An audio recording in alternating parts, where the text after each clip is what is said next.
नमस्कार दोस्तों, आईटीआई सरकारी नौकरी के यूट्यूब चैनल पर आपका स्वागत है।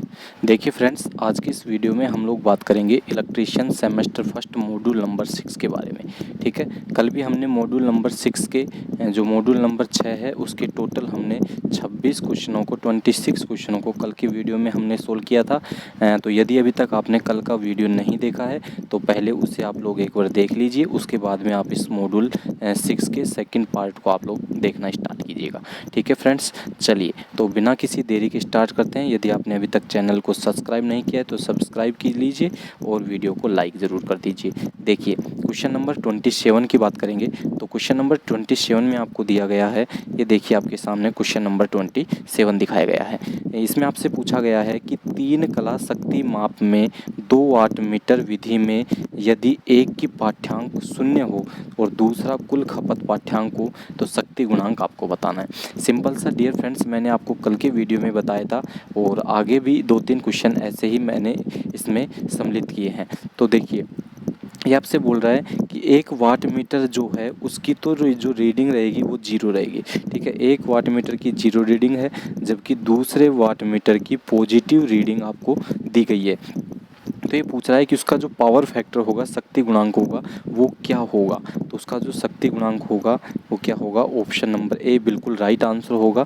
0.5 जो होगा पावर फैक्टर का मान होगा। ये मैंने कल भी आपको समझा दिया था। ये कुछ 4-5 पॉइंट है जो आपको याद रखने पड़ेंगे और बहुत ही इंपॉर्टेंट है टेक्निकल हेल्पर भर्ती के लिए भी, यूपीपीसीएल भर्ती के लिए भी, आईटीआई के एग्ज़ाम के लिए भी। चलिए क्वेश्चन नंबर 28 की बात करते हैं और ये आपके सामने रहा क्वेश्चन नंबर 28। और क्वेश्चन नंबर 28 में आपको पूछा गया है कि फॉर्म फैक्टर का सूत्र आपको बताना है। फॉर्म फैक्टर आप लोगों ने कई बार मैंने बता भी दिया है। यदि आपने पहले की वीडियो नहीं देखे हैं तो उनको जाकर के एक बार आप लोग देख लीजिएगा। देखिए फॉर्म फैक्टर का जो मान होता है वो कुछ इस प्रकार से होता है। हम बात कर सकते हैं आरएमएस बटे एवरेज वैल्यू। ठीक है, आरएमएस बटे एवरेज वैल्यू फॉर्म फैक्टर का मान होता है। अब आरएमएस की वैल्यू होती है 0.0707। ठीक है, और एवरेज की वैल्यू होती है 0.637। ठीक है, जब इन दोनों को हम लोग सोल्व करेंगे तो आएगा 0.11। ठीक है, तो फॉर्म फैक्टर की वैल्यू क्या होगी, 0.11 होगी। ठीक है, चलिए क्वेश्चन नंबर 29 की बात कर लेते हैं। ये आपके सामने क्वेश्चन नंबर 29 दिया गया है कि एसी समानांतर परिपथ में धारा के कुल विरोध के रूप में किस विद्युतीय शब्द को परिभाषित किया जाता है। एसी का समानांतर परिपथ में धारा का कुल विरोध के रूप में क्या होगा। देखिए मैं आपको बता देता हूँ, जो प्रतिरोध होता है ना वो तो विद्युतीय सर्किट में होता है। ठीक है, विद्युतीय सर्किट में क्या होता है, विद्युत धारा का जो बहने का विरोध करता है वो तो प्रतिरोध कहलाता है। यदि हम बात करें तो श्रेणी जो क्रम में जो टोटल हम इम्पीडेंस वगैरह की बात करें तो उसमें जो विरोध करता है वो क्या करता है, प्रतिबाधा करती है। किसमें, श्रेणी क्रम में। अब बात किसकी पूछी गई है यहाँ पर, समानांतर क्रम की। तो समानांतर क्रम में बिल्कुल जो राइट आंसर आएगा आपका वो होगा एडमिटेंस। ठीक है, तो एडमिटेंस जो होगा वो किस में आएगा, पैरेलल कनेक्शन में। पैरेलल में क्या होगा, पैरेलल में एडमिटेंस होगा जो विरोध करेगा धारा का, जबकि जो सीरीज आपका जो संयोजन होगा उस सीरीज में प्रतिबाधा होगी, इम्पीडेंस होगा। ठीक है, चलिए क्वेश्चन नंबर 30 की बात करेंगे और ये आपको क्वेश्चन नंबर 30 में कुछ इस प्रकार का आपको एक डायग्राम दिखाया गया है कि किस एसी परिपथ में वोल्टेज V और करंट I के बीच कला का संबंध क्या होता है। देखिए ये आपको दो डायग्राम, आपको यहाँ पर एक ज्यावक्रीय डायग्राम दिखाया गया है। देखिए ये जो आपको वेव फॉर्म आपको दिखाई गई है ये आपको दिखाई गई है V की। इसके जस्ट बाद में जो 90 डिग्री से बाद शुरू होती है ये आपको दिखाई गई है I की। तो देखिए इनमें से आगे कौन चल रहा है भाई, इस V से 90 डिग्री, कितने डिग्री, 90 डिग्री आगे कौन है, सॉरी इस I से आगे कौन है, V है। तो इसको क्या बोलेंगे भाई, जब धारा का मान, जब धारा पीछे हो किससे, वोल्टेज से, तो उसे क्या कहते हैं, लैगिंग। क्या कहते हैं उसे, लैगिंग कहते हैं। और ठीक है, उसे क्या कहते हैं, लैगिंग। और लैगिंग किस में होगा, तो जो इंडक्टर होगा, इंडक्टर में लैगिंग का प्रभाव होगा। तो अब देखिए ये आपके सामने कुछ ऑप्शन दिए गए हैं। शुद्ध प्रतिरोधी परिपथ बिल्कुल नहीं होगा, प्रतिरोधी एवं प्रेरक तो परिपथ बिल्कुल राइट आंसर होगा ऑप्शन नंबर बी प्रतिरोधी। रेजिस्टेंस एंड इंडक्टेंस जो सर्किट होगा उसमें जो होगा 90 डिग्री का फेज डिफरेंस होगा, वोल्टेज आगे चलेगी करंट से 90 डिग्री। ठीक है, चलिए नेक्स्ट क्वेश्चन आपको दिया गया है क्वेश्चन नंबर 31, और क्वेश्चन नंबर 31 में आपसे पूछा गया है, देखिए बहुत ही अच्छा क्वेश्चन है, एक बार आप लोग ध्यान से देखना थोड़ा सा। त्रिकला प्रणाली में, 3 फेज प्रणाली में यदि सक्रिय शक्ति 4 किलोवाट है, आभासी शक्ति 5 किलोवाट है, तो प्रतिक्रियाशील शक्ति मतलब रिएक्टिव पावर की आप लोगों को गणना करनी है। ठीक है, किसकी गणना करनी है? रिएक्टिव पावर की गणना करनी है। अब देखिए थोड़ा सा आप लोग एक बार ध्यान करके देखना, क्योंकि ऐसे क्वेश्चंस एग्जाम में बार बार पूछे जाते हैं डियर फ्रेंड्स, तो उसी की हम इस वीडियो में बात करेंगे। देखिए ये आपके सामने एक ट्राइंगल दिया गया है, ये आपके सामने क्या दिया गया है? ट्राइंगल दिया गया है। इस ट्राइंगल में जो ये होती है ना, यहाँ पर ये होती है एक्टिव पावर। ये कौन सी होती है? ये एक्टिव पावर होती है। और जो यहाँ होगी ये रिएक्टिव पावर होगी 90 डिग्री पे, और ये जो होगी ये एपरेंट पावर होगी। ठीक है, एक्टिव पावर मतलब वास्तविक शक्ति, रिएक्टिव पावर प्रतिघाती शक्ति, और एपरेंट पावर मतलब आभासी शक्ति। आपसे पूछा क्या गया है? अब आपको आभासी शक्ति का मान तो आपको दिया गया है, तो आभासी शक्ति कितनी दी गई है आपको? आभासी शक्ति दी गई है 5 kVA। ठीक है, और जो यदि सक्रिय एक्टिव जो पावर होती है वो 4 दी गई है, एक्टिव 4 दी गई है, रिएक्टिव पावर आपसे पूछी गई है। तो आप लोग इसको डायरेक्ट कर सकते हैं। कैसे? आप लोग जो पाइथागोरस प्रमेय है वो लगा सकते हैं। कर्ण का स्क्वायर बराबर आधार स्क्वायर प्लस लंब स्क्वायर सूत्र से आप लोग जैसे ही करोगे, तो देखिए ये 5 है, ये 4 है, तो आपने ट्रायंगल को सोल्व किया होगा, तो इसका जो तीसरी भुजा होगी ना वो क्या होगी? 3 4 5। यदि एक भुजा 4 है, दूसरी 5 है, तो तीसरी भुजा क्या होगी? 3 होगी। तो इसका राइट आंसर क्या आएगा? 3 kVAR आएगा। ठीक है, चलिए क्वेश्चन नंबर 32 की बात करेंगे। ये आपके सामने क्वेश्चन नंबर 32 दिया गया है, थोड़ा सा और हम थोड़ा सा छोटा कर लेते हैं इसको। देखिए हिंदी में बात करेंगे। क्वेश्चन नंबर 32 में आपको दिया गया है, ये आपको क्वेश्चन नंबर 32 दिया गया है कि RLC श्रेणी परिपथ में किस स्थिति में अनुनाद होगा? परिपथ कौन सा है? RLC, तीनों परिपथ है। श्रेणी परिपथ में अनुनाद की जो स्थिति होगी वो कब होगी, ये आपसे पूछा गया है। ठीक है, प्रेरकीय प्रतिघात 0 होगा, बिल्कुल गलत बात है। प्रेरकीय प्रतिघात XL, धारितीय प्रतिघात XC के बराबर होगा, बिल्कुल राइट बात है। XC बराबर होगा XL के, XC बराबर होगा किसके? XL के। तो जो श्रेणी परिपथ होगा वो किसकी, उसमें किसकी स्थिति होगी? अनुनाद की स्थिति हो जाएगी। ठीक है, चलिए क्वेश्चन नंबर 33 की बात करते हैं, और क्वेश्चन नंबर 33 में आपको दिया गया है, ये देखिए 3 कला 2 वाट मीटर विधि में वाट मीटर के ऋणात्मक पाठ्यांक देने पर आप धनात्मक पाठ्यांक कैसे प्राप्त करेंगे, ये आपसे पूछा गया है। ठीक है, 3 कला 3 फेज सिस्टम है, 2 वाट मीटर की विधि में 1 वाट मीटर ऋणात्मक पाठ्यांक देने पर धनात्मक पाठ्यांक यदि आपको प्राप्त करना है तो कैसे करेंगे? आगत के सिरों को संयोजनों को आपस में बदल देंगे। Interchange the connection input terminal, बिल्कुल नहीं, उससे अपन धनात्मक पाठ्यांक नहीं प्राप्त कर सकते हैं। धारा कुंडली को मीटर में से विसंयोजित कर देंगे, बिल्कुल नहीं है। ठीक है, मीटर में दबाव कुंडली के संयोजन बदल देंगे, वेरी वेरी इंपॉर्टेंट है। ऑप्शन नंबर सी इसका करेक्ट आंसर होगा। By reversing the connection of pressure coil, जो प्रेशर कॉइल है, दबाव कुंडली है, उसके संयोजन यदि बदल दिए जाएं तो जो ऋणात्मक पाठ्यांक पहले आ रहा था वो धनात्मक पाठ्यांक में बदल जाएगा। केवल यही चीज़ आपसे पूछी गई है। चलिए नेक्स्ट की बात करेंगे क्वेश्चन नंबर 34 की, और क्वेश्चन नंबर 34 में आपको बहुत ही सिंपल जो सवाल है वो आपको दिया गया है। ठीक है, ज्यावक्रीय AC के लिए फॉर्म फैक्टर का मान बताइए। अभी मैंने आपको बताया था थोड़ी देर पहले, फॉर्म फैक्टर का मान क्या होता है? 1.11 होता है। फॉर्म फैक्टर का मान क्या होगा भाई? 1.11 होगा। ठीक है, अब 1 किसका होगा ये भी मैं आपको बता देता हूँ। जो 1 होगा ना वो 1 किसका होगा? तो ये जो 1 होगा ये वर्गाकार के लिए होगा। किसके लिए होगा? वर्गाकार तरंग के लिए होगा, या फिर मैं बोल सकता हूँ DC के लिए भी क्या होगा? 1 होता है। ठीक है, यदि मैं बात करूँ हाफ वेव रेक्टिफायर, ठीक है, हाफ वेव रेक्टिफायर की मैं बात करूं तो 1.57 होगा, और यदि फुल वेव की बात करूं तो भी 1.11 होगा। ये आपको यहाँ से याद रखना है। चलिए क्वेश्चन नंबर 35 की बात करेंगे और क्वेश्चन नंबर 35 में आपको दिया गया है कि एसी समानांतर परिपथ में प्रेरकत्व का पारस्परिक क्या है। एसी समानांतर परिपथ में प्रेरकत्व का उल्टा क्या है। प्रतिघात, एडमिटेंस, चालकता, ससेप्टेंस। देखिए इस क्वेश्चन में थोड़ी गड़बड़ है। उस गड़बड़ क्या है कि ये इंडक्टेंस का नहीं पूछ रहा है, यहाँ पर ये किसका पूछ रहा है, रिएक्टेंस का पूछ रहा है। ठीक है, यहाँ पर ये किसका पूछ रहा है, ये रिएक्टेंस का यहाँ पर ये पूछ रहा है कि रिएक्टेंस का विलोम क्या होगा।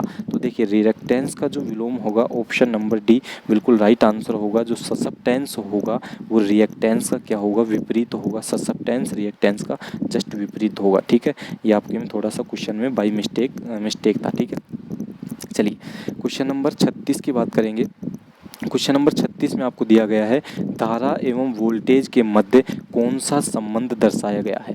एक इसमें से धारा है, एक वोल्टेज है। यहाँ से 0 से स्टार्ट होती है, मैक्सिमम पर पहुँचती है, फिर 0 पर पहुँचती है, फिर 0 पर पहुँचती है। दूसरी भी 0 से मैक्सिमम, 0 से मैक्सिमम, एक ही टाइम पर पहुँच रही है। दोनों का जो मान है वोल्टेज और धारा का एक ही समय पर पहुँच रहा है। तो इसका जो राइट आंसर होगा धारा एवं वोल्टेज समान कला में, बिल्कुल राइट आंसर होगा ऑप्शन नंबर ए कि धारा और वोल्टेज दोनों हैं जो फेज में हैं, इन फेज हैं।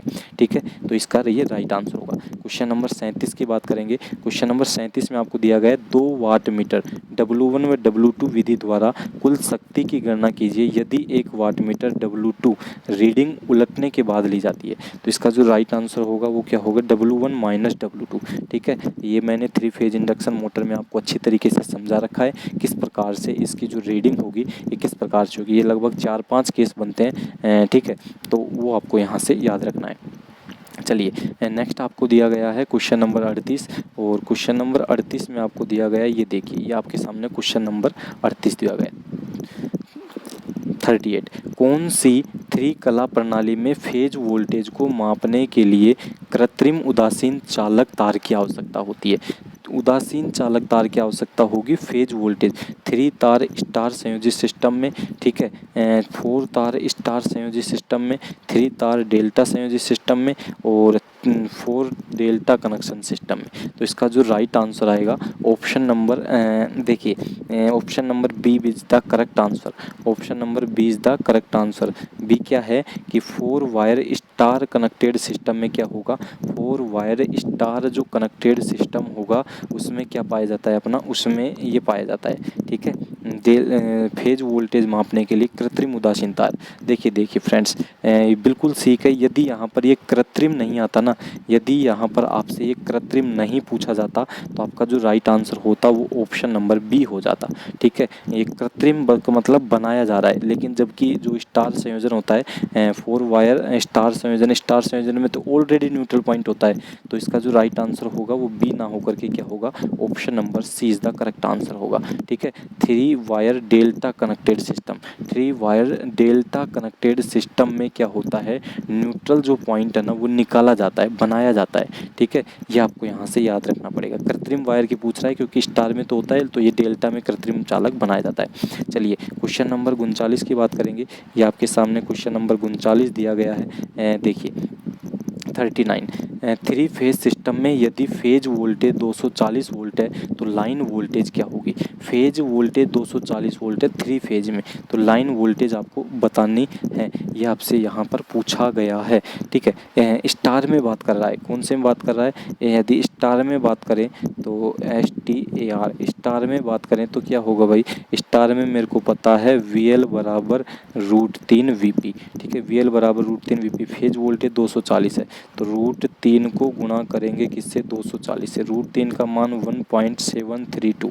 ठीक है, √3 का मान 1.732 इंटू 240। तो इसका जो राइट आंसर आएगा option number C is the correct answer, 445 volt.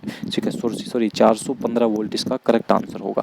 ठीक है, चलिए क्वेश्चन नंबर 40 की बात कर लेते हैं। क्वेश्चन नंबर 40 में आपसे पूछा गया है फॉर्म फैक्टर का सूत्र आपको बताना है। अभी थोड़ी देर पहले फॉर्म फैक्टर का सूत्र आपसे पूछा गया था, ये क्वेश्चन रिपीट हुआ है। तो देखिए देखिए फॉर्म फैक्टर का सूत्र क्या होगा, प्रभावी मान बटे औसत मान। बिल्कुल यही आपका करेक्ट हो जाएगा, प्रभावी मान बटे औसत मान। ठीक है, फॉर्म फैक्टर का जो सूत्र होगा वो होगा RMS वैल्यू बटे एवरेज वैल्यू। RMS वैल्यू होती है 0.707, एवरेज वैल्यू होती है 0.637। दोनों को सोल्व करेंगे, 0.11 इज द करेक्ट आंसर। ठीक है, तो ये इसका करेक्ट आंसर होगा। चलिए क्वेश्चन नंबर 41 की बात करेंगे। RLC श्रृंखला सर्किट के प्रतिबाधा Z की गणना करने के लिए किस सूत्र का उपयोग किया जाता है। RLC श्रेणी क्रम की बात की गई है, Z की अभिकल्पना करनी है। तो देखिए option number D is the correct answer. Option number D क्या होगा ऑप्शन, Z बराबर √R² plus XL minus XC का स्क्वायर। ये जो चिन्ह आपको दिखाया गया ना, इसका मतलब ये होता है कि या तो जो चीज़ बड़ी है ना उसको पहले आप लोग लिख दीजिए। यदि L का मान बड़ा है तो L लिख दीजिए, L में से C को घटा दीजिए, और यदि C का मान बड़ा है तो C में से L को घटा दीजिए। ये आपसे यहाँ पर बताया गया।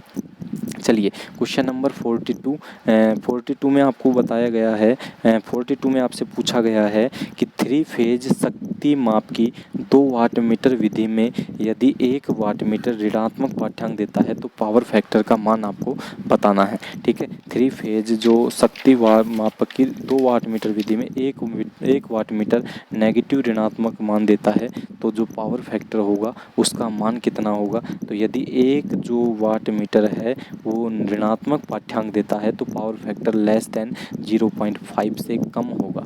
ये आपको याद रखना है। थीटा का मान कितना होगा, 60 डिग्री होगा। ठीक है, चलिए क्वेश्चन नंबर 43 क्वेश्चन नंबर 43, 3 कला AC परिपथ में कलांतर कोण कितना होता है। 3 फेज में फेज डिफरेंस पूछ रहा है, तो 3 फेज का फेज डिफरेंस 120 डिग्री, और जो सिंगल फेज का फेज डिफरेंस कितना होता है, 90 डिग्री। ठीक है, क्वेश्चन नंबर 44 में आपको दिया गया है कि किस स्थिति को अनुनाद RLC कहा जाता है। अनुनाद RLC सर्किट किस स्थिति को कहा जाता है। तो अनुनाद कब होगा भाई, अनुनाद कब होगा, जब XL बराबर XC होगा। क्या होगा, जब XL बराबर XC होगा, या फिर पावर फैक्टर का मान कितना होगा, इकाई होगा, या फिर Z बराबर क्या होगा, R होगा। यदि ये तीनों कंडीशन में से फॉलो हो रही हैं तो क्या होगा, अनुनाद की स्थिति होगी XL बराबर XC होगा, Z बराबर R होगा, पावर फैक्टर का मान इकाई होगा। ठीक है, चलिए क्वेश्चन नंबर 45 और आज के वीडियो का लास्ट क्वेश्चन है ये, क्वेश्चन नंबर 45। देखिए क्वेश्चन नंबर 45, स्थिर एंगुलर वेलोसिटी में कितने परमाणु परिणाम का गुण होता है। ठीक है, स्थिर एंगुलर वेलोसिटी में कितने परिणाम का गुण होता है, ये आपसे पूछा गया है। तो इसका जो राइट आंसर आएगा फेजर क्वांटिटी, फेजर जो क्वांटिटी होती है उसका जो परिणाम गुण होता है। ठीक है, तो ठीक है डियर फ्रेंड्स, यदि आपने वीडियो को अभी तक लाइक नहीं किया है तो वीडियो को लाइक कर दीजिए, चैनल को सब्सक्राइब कर दीजिए, और यदि आपने अभी तक दोस्तों के साथ शेयर नहीं किया तो शेयर कर दीजिए, क्योंकि ITI के जो फर्स्ट ईयर के जो स्टूडेंट है, ITI फर्स्ट ईयर के जो स्टूडेंट हैं उनके लिए ये वीडियो जो CBT एग्ज़ाम होगा आपका जुलाई में, बहुत ही इंपॉर्टेंट होने वाला है। यहाँ से आपका जो मैटर आएगा पूरा 100% पेपर यहीं से बनेगा, एक भी क्वेश्चन आपके इससे बाहर नहीं जाने वाला है। ठीक है फ्रेंड्स, और कम्पिटिटिव एग्ज़ाम के लिए भी बहुत इंपॉर्टेंट है। कौन से एग्ज़ाम के लिए, टेक्निकल हेल्पर या UPPCL TG2 के लिए। ठीक है, तो धन्यवाद फ्रेंड्स।